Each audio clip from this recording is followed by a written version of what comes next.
Hi everyone, welcome to our Instagram virtual exhibition tour with artist Rachael Gorchov. This is her new solo exhibition called Concave, and this is her second solo exhibition with the gallery. The exhibition was slated to open March 19th, but because of the current COVID-19 situation, we're bringing it to you online but in person through Instagram. So welcome everyone. Hello Rachel. Why don't you start by just telling us a little bit about this current exhibition and what your thinking process was while you started to get ready and prepare for it.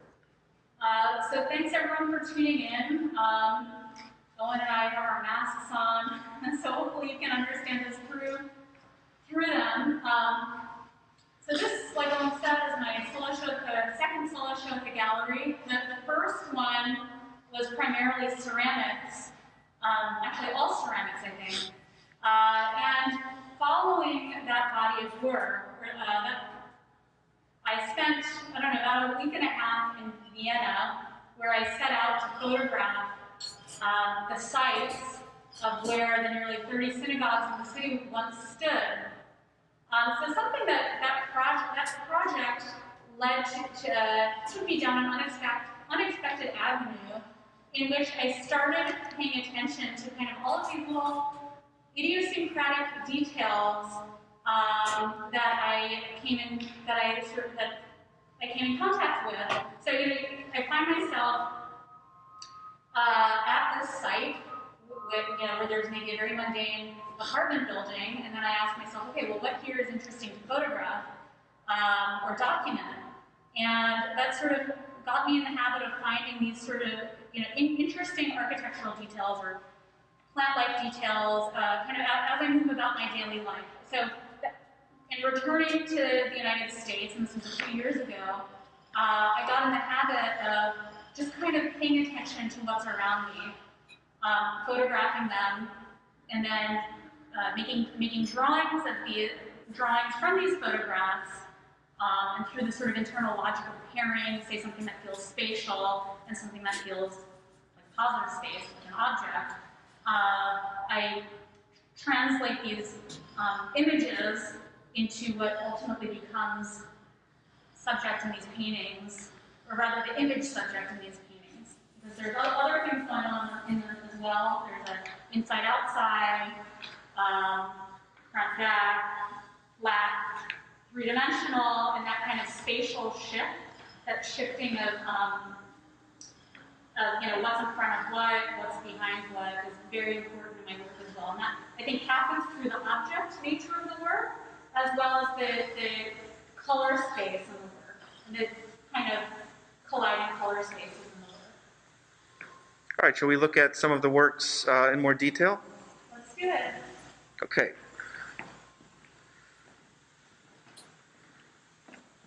So this piece I made in 2018, I believe, right? I believe so. I have that here on the sheet. So this is something that I made a couple years, 2018, a couple years ago. So there's as discussed, there are a few things happening here. There's the dimensional and flat element of the work. And so these flat elements I call cast shadows because they are roughly the shape of the shadow that this three-dimensional object would cast. So again, there's that kind of what's in front, what's in back. When I choose the colors of these shadows, I'm often trying to think of colors that when it come forward, that are maybe the opposite of what a shadow does. Lately I've been thinking about these objects as being sort of like satellite dishes.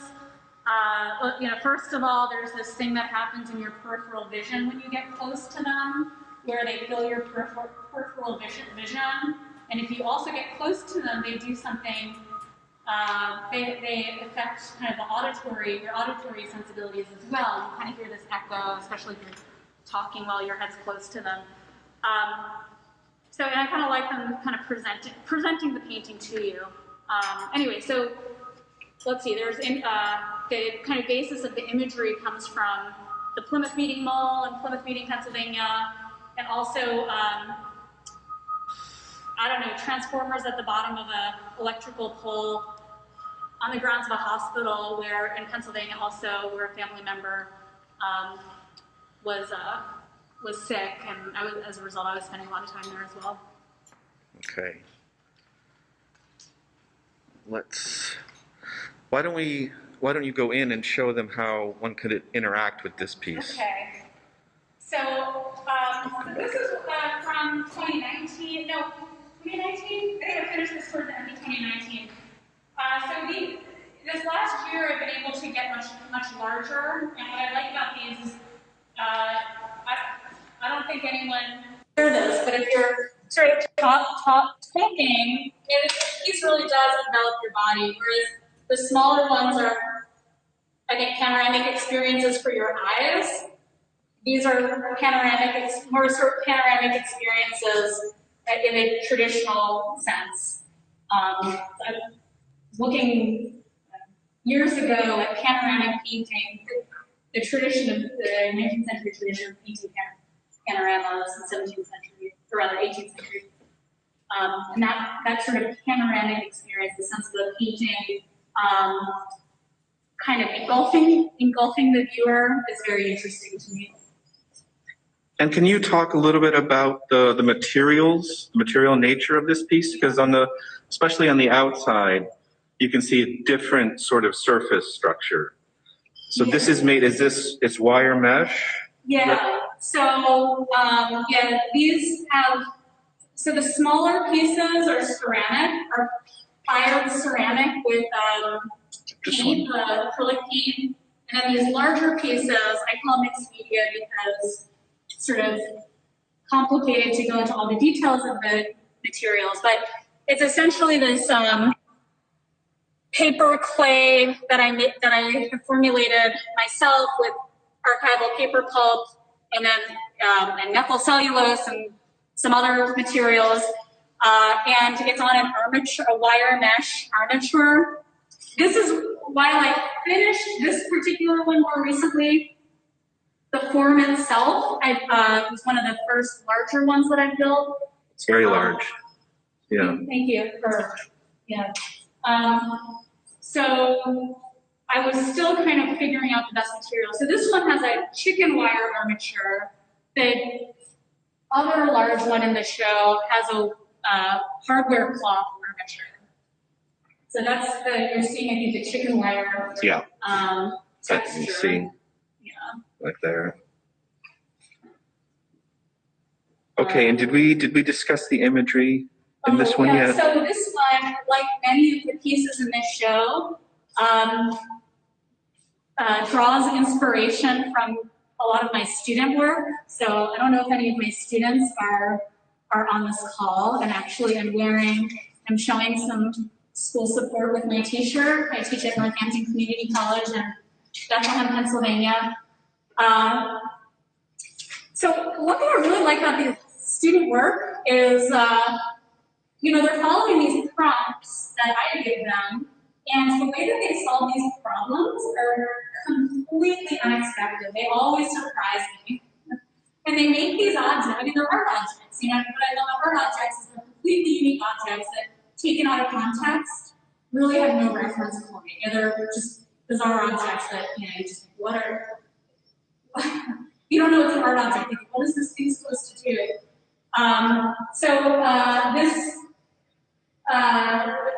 kind of big form over here on the left is based on, I took some creative liberties with it, but it's based on a cardboard chair that some students had made last year. So it kind of looked like an extruded cloud. It was a cloud chair. And then there's some stones from the Noguchi Museum in Queens. So in terms of finding what to pair with what, I'm often thinking about placing an object in a space. So something that sort of, so one element references some sort of spatial sensibilities, like maybe not deep space, but kind of, in other words, it creates a room for that object to inhabit. So these stones kind of were seeing off into space. For me, created that space, and then the chair is kind of feels big and heavy and clunky, not clunky, but feels like it has real weight and volume to it. So that's the object. Right. Okay. What is the title of this beauty? Good question. Let's see here. If we were open every day, I would have it all memorized by now. So this is Stadtempel Wien with the Philip and Muriel Berman Sculpture Park. So this piece is also from 2018.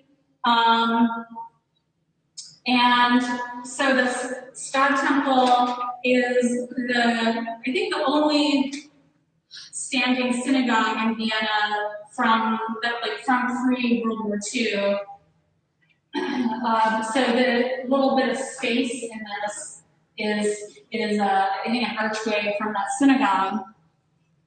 And side note, the only reason it was standing was because it remained standing was because it was very close to the oldest church in the city. So to destroy the synagogue meant to destroy the church. Also in the synagogue, they held very detailed records of the Jewish population of the city. So it served as a helpful resource for the Nazis. But anyway, and then along with, in the space is this modernist sculpture that was in the sculpture park that was on the grounds of the hospital in Allentown, Pennsylvania, where my stepfather was sick, where I was spending a lot of time. So they had this really lovely sculpture park on the hospital grounds, which I've heard no longer exists, that they cleared it to make room for a new emergency room. There's really interesting sculptures in this park. Most of them I could not find the name of the artist. So artists are sort of completely anonymous to me. But a lot of sort of mid-century modernist sculpture, I'm sure by artists weren't necessarily known, but it was a very nice sort of relief to go to kind of walk around the sculpture park at that time. And the shadows, these are digital printed vinyl stickers, wall stickers, correct? So to make the shadows, and a little bit later we're going to share some paintings on paper that are in the show. But the shadows, what I like about them is, for me, that it's fairly a simple technology or simple trick. All it is a digital print stuck to the wall. But I really appreciate that it fools people. People often think that it's actually a painting on the wall. But I make these paintings on paper and then scan the painting. And I found this material that works very well for me that just sticks directly to whatever surface you put it on. And it's nice and clean and flat. And again, to the aspect of the work that's dealing with perception and shifting of perception in space, I think it's very effective because you have this sense of, is it inside of the wall? Is it on top of the wall? You have this sense of the texture of brush strokes, but then the surface itself is pretty flat when you look at it. So,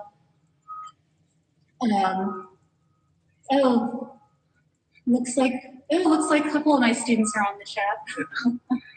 Hi guys. That's one aspect that I really like of this newer work is not only the form being non-flat with the utter flatness of the wall shadow, and then the front and back in and out, and especially on these ceramic works where the back is, unlike your other work, the backs are now unadorned, untouched. The actual ceramic itself. And the reason for that decision? Coming back to this, all of us artists have some sort of logic, an internal logic that we adhere to. These are the parameters that we set that allows us to make our work. And for me, at least right now, this logic of pairing is very important to me, and is the structure that I need to make the work. So there's the pairing of the object in the space, and then also the pairing of the two paintings kind of butting up against one another simultaneously. So you've got the painting on the object that is this concave shape that, where the painting again is kind of enveloping you, filling your peripheral vision, creating a panoramic experience, and then the flat painting on the wall. So there's this duality, this pairing, this comparing and contrasting that immediately that happens whenever you put two differing things together. Whereas this, I don't know, could be a point to move to, I don't know, skip over to this one, or we can come back to this one. This one? Yeah, so these larger paintings that don't have a cash on them, the pairing happens in the inside and outside. Right. Or the pieces that are on the floor, there's, the three-dimensional and two-dimensional. The title of this one. This one is titled Mummified Cat, Egyptian Museum with Tufted Buttons, Pennsylvania. This is from 2020. So in January of this year, I took a group of students on a study abroad trip to Egypt. It was my first time in Egypt and most of their first time, and all of us were pretty blown away. We were in Cairo, and the Egyptian Museum is just a really amazing place, and it's actually really nice that we got to go when we did, because we're in the process of building a brand new museum, and are starting to pack up the old one, and they're in this sort of transitional place, and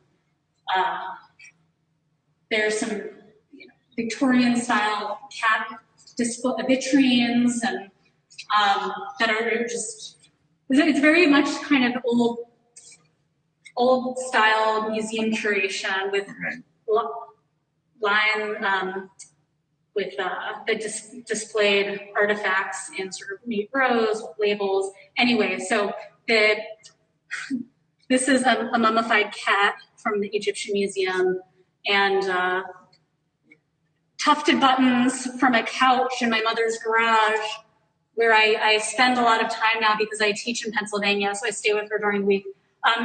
But I think this is an example of how I skew an image to serve my purposes. So I wanted the tufted buttons to feel spatial. So something I'll often do is, when I'm drawing them in preparation for a painting, redraw them, and skew until it has the effect that I want. And this comes, I think, from having used a device called a Claude glass in the past, which is an 18th century observation device, a black mirror, a convex black mirror that just kind of, we all are familiar with fisheye lenses or fisheye lens effects on phones, and it really does that. It kind of bulges everything out. So I'll often kind of take whatever is a straight line in the original and make it a curved line for that sort of bulge effect. So I skewed the couch cushion to make it feel more, to create that space for the cat mummy to inhabit. Yeah, that's a really nice effect. The curvatures within curvatures, I think. And also, this is, because it's ceramic, we have left it unadorned. Yeah. On the back. So I personally really love the look of the unfired ceramic. And I think that contrast, for me personally, that contrast is effective as well, of the kind of highly ornamented, or, worked, I should say, side, and then the completely unworked other side, and it's a kind of, I don't know, visual space break. And with the vinyl stickers here, the wall shadows, when you're making the original painting, before you scan it and make it into a shadow, are you are you focused more on gesture, on color? Where are you coming from with these? Good question. I mean, a bit of both. I think color is primary. And I think preserving a sense of light in the painting is very important as well. And so something I'll do, I always start with the color brown, and then I will sometimes bring white back into the painting just so that I have a white surface to put a color down on, because that kind of preserves the light in the painting. Right. But yeah, it's really both. I think color and gesture in concert. It's a good question. I don't know, how do you feel color and gesture? What do you feel the relationship between color and gesture is in these? Well, I don't know. I feel it's not just color and gesture. It's that whole flat versus shape, image versus abstraction is really what I look at in these. The fact that they're colorful, is part of it. But what I'm really looking at is the structural elements.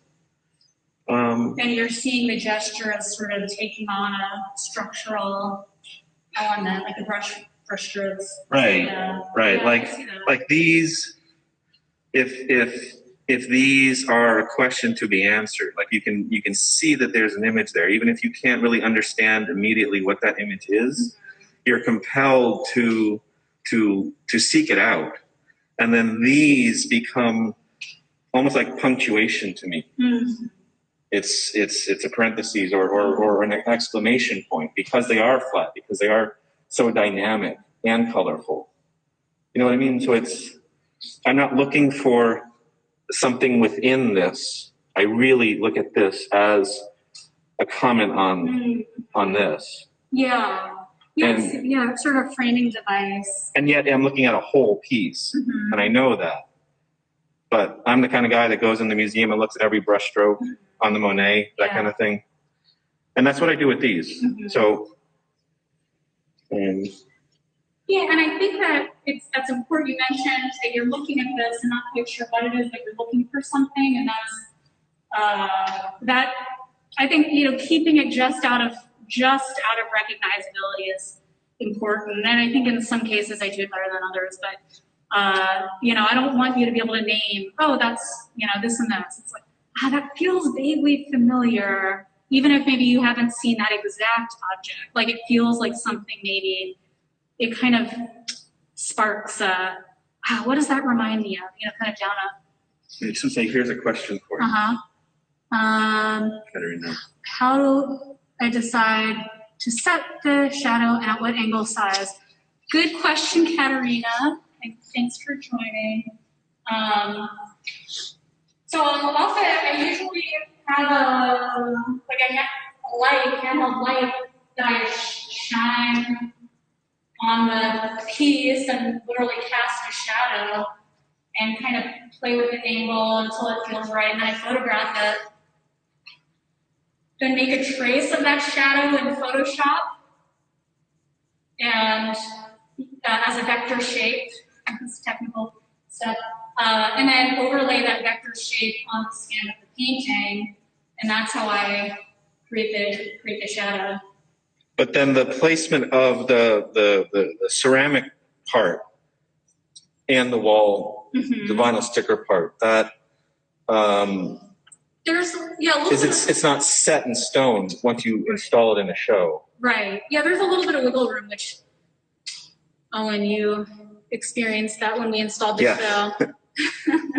There's a little bit of wiggle room with the shadow, and I think on the wall we just passed, we were trying to have the shadows sort of moving in a similar direction to one another.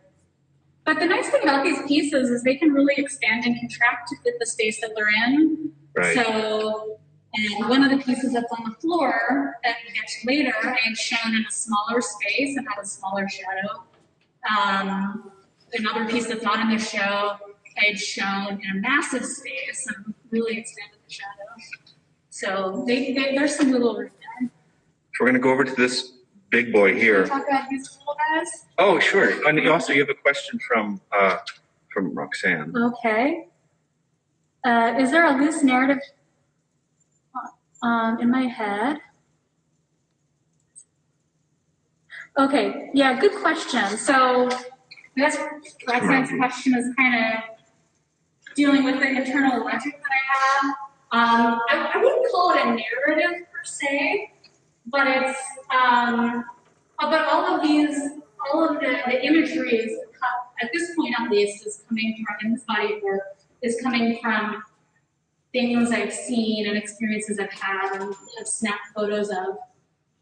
But it's not important to me that my viewer knows exactly what that is. I think it's sort of unknowable. But it gets to the titles, because the titles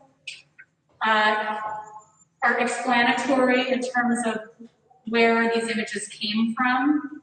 So I guess my hope is that the viewers, I suppose, understand that there's some sort of basis in the world around me and all of us for these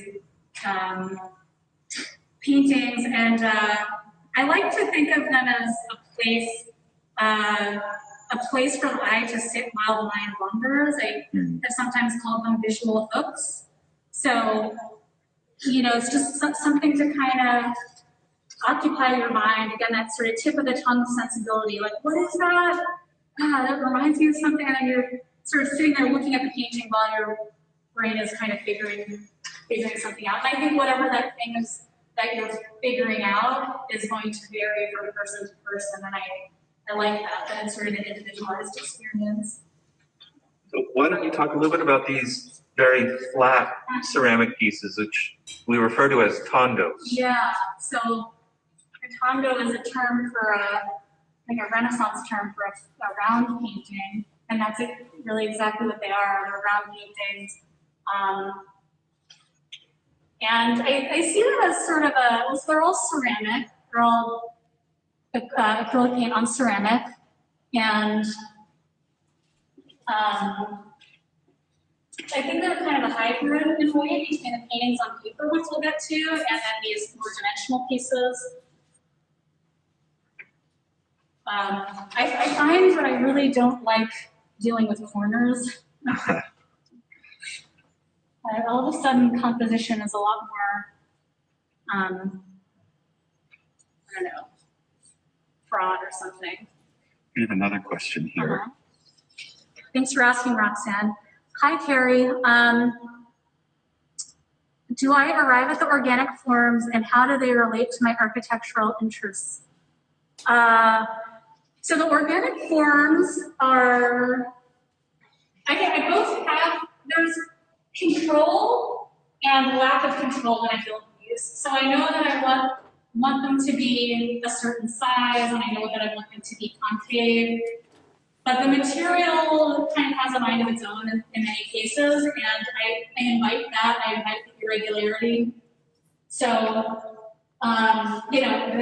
this has a slight corner right here I didn't necessarily plan for, but I appreciate. I feel like there was a second part to that question, how I arrive at them. And I guess I appreciate it because I think that the handmade nature of these is very important. I think there's a warmth to it. Sometimes I get good, maybe a little too good at building a particular sort of form, and then it becomes a little too regular, and then I start to lose interest.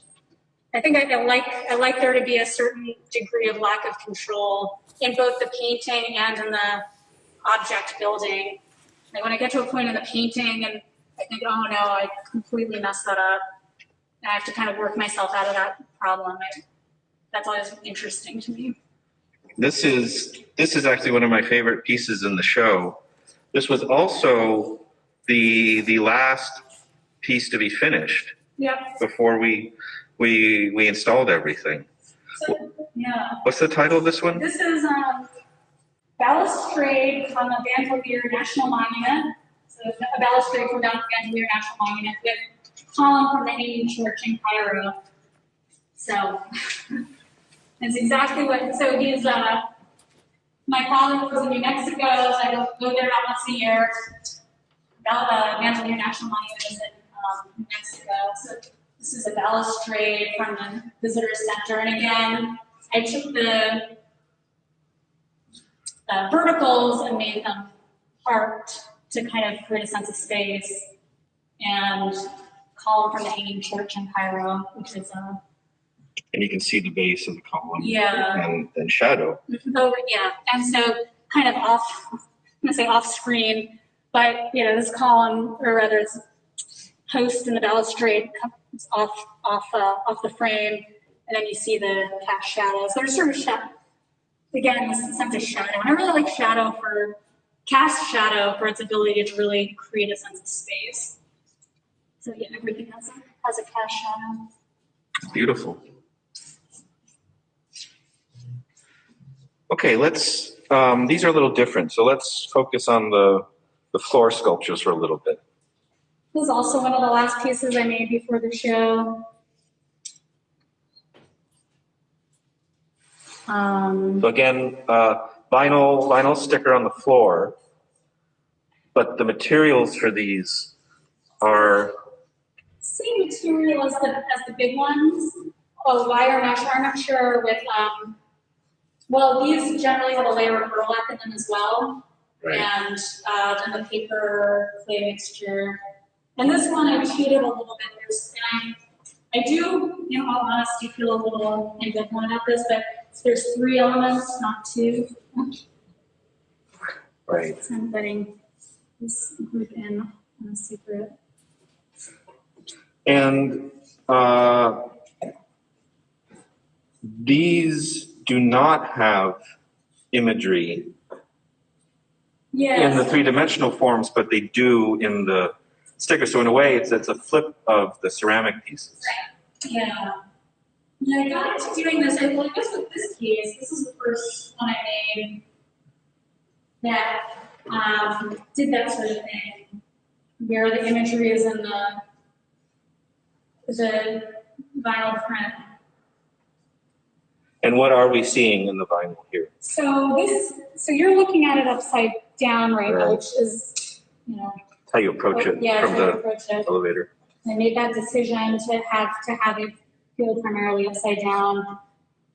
So this is kind of an abstracted and stylized topiary from Arboretum called Longwood Gardens, south of Philadelphia. And this is a spiral staircase that's in the hospital, in the Lehigh Valley Hospital where my stepmother was sick. So the staircase is creating the space, and then topiary is the object in the space. And then these objects are meant to reference rocks or stones or shrubs. In earlier work, they maybe also feel like clouds, but I kind of like how that sort of blobby, amorphous shape can be in all 3 of those, especially in a painting.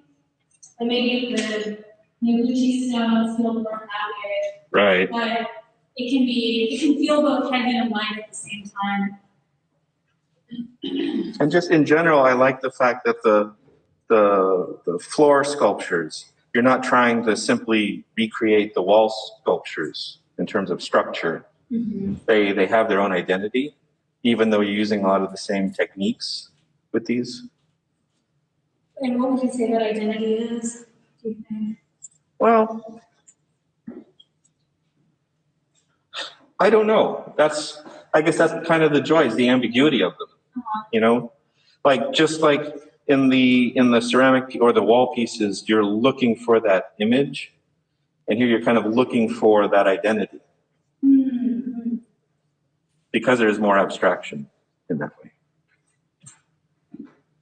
Yeah, I'm interested in what idea you mentioned on the vinyl about the punctuation and how it's, I forgot the words it used exactly, but because you're not looking for the imagery, it's I don't know, you're left looking more at the structural nature of the. Yeah, and the idea of an exclamation point or parentheses or something. Here, if we can get the light up. It's another condo. Yep. They can really see how flat these are. Notice they just hug the wall. And what's the title of this piece? This one.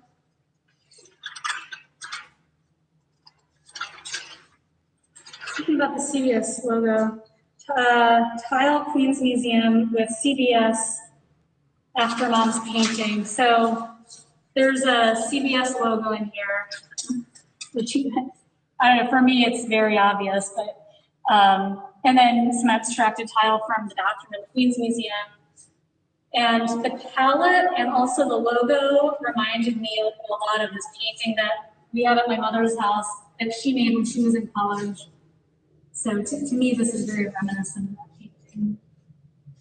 Very nice.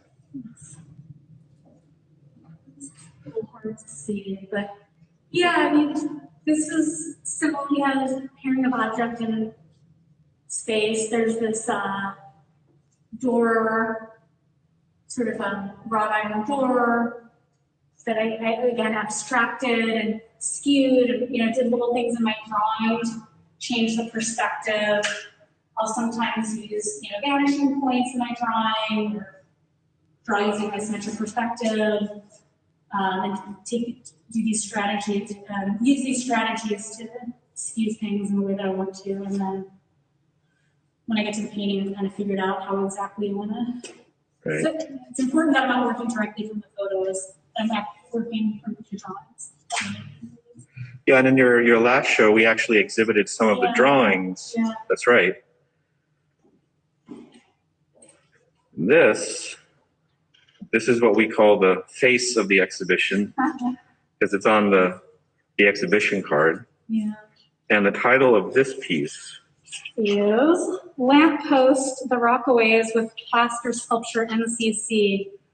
So again, here I've got a student sculpture here, a plaster sculpture that a student made, these two little pieces, and a lamppost from the Rockaways with these kind of interlocking circles, perpendicular circles, and possibly some people, listen, Owen, you might be familiar with these lampposts. I'm not. That's why I spent a lot of time in the Rockaways, and I don't recall seeing lampposts like that. But it's one of those things where when you start looking for these idiosyncratic architectural details, that's kind of all you see. It's like, for me at least, that's all I see. Like, I'm sure I went to the Rockaways a million times before I saw them. Right, exactly. But then I do things to skew the perspective, like, make the base much wider than the top, so it really feels like it's shooting off into space and making it curved instead of straight.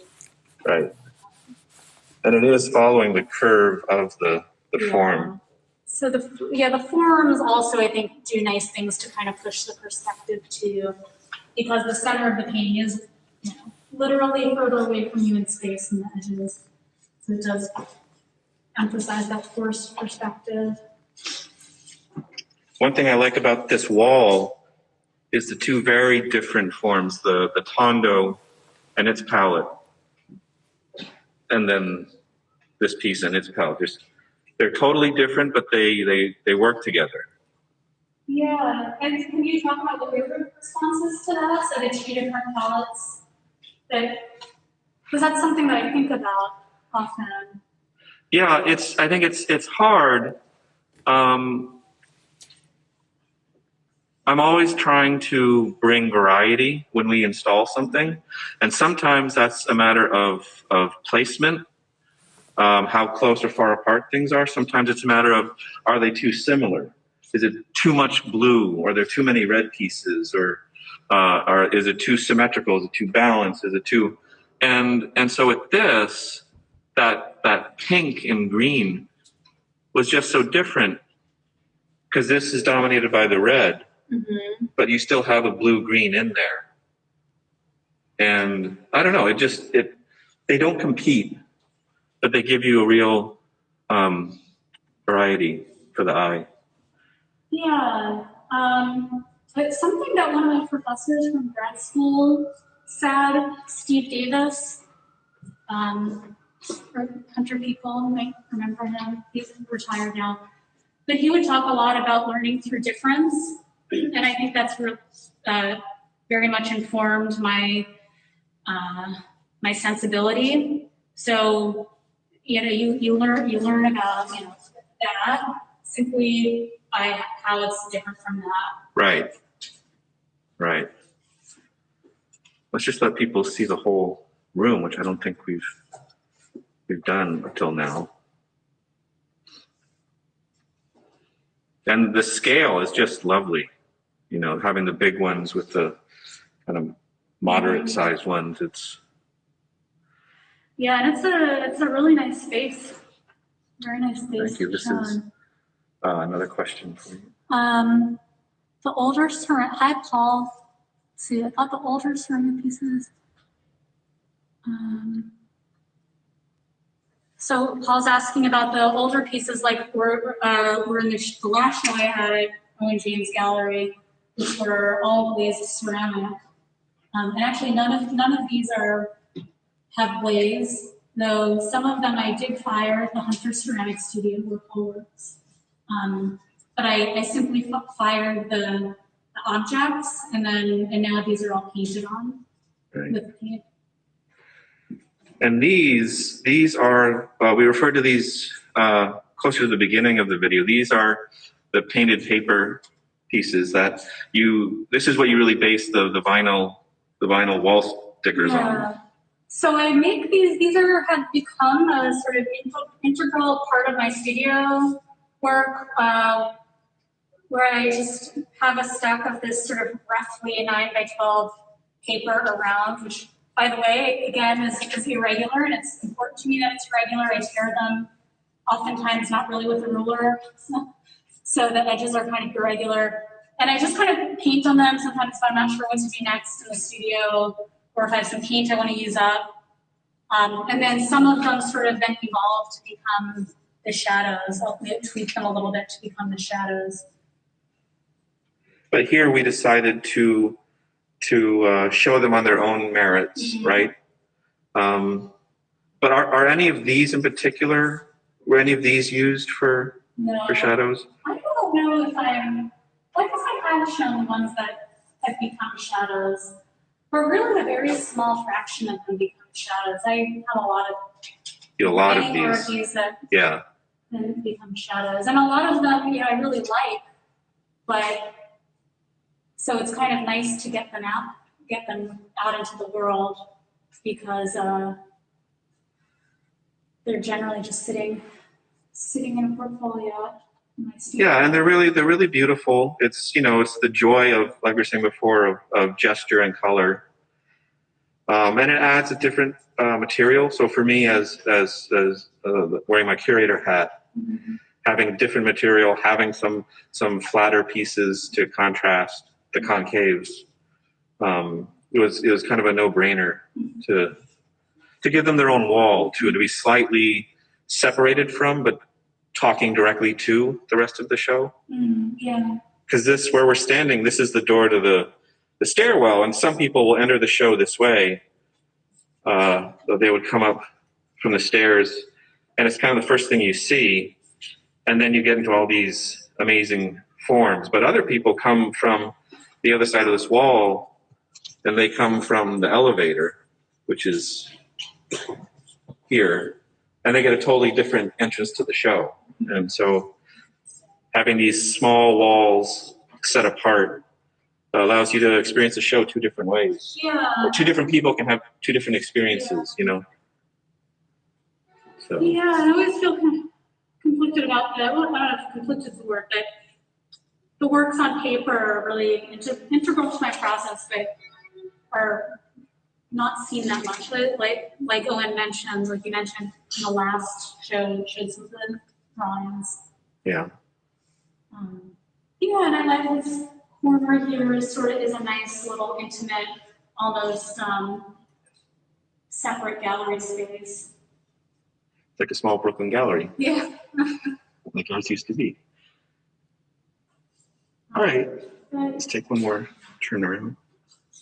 Well, thanks. It's a beautiful show.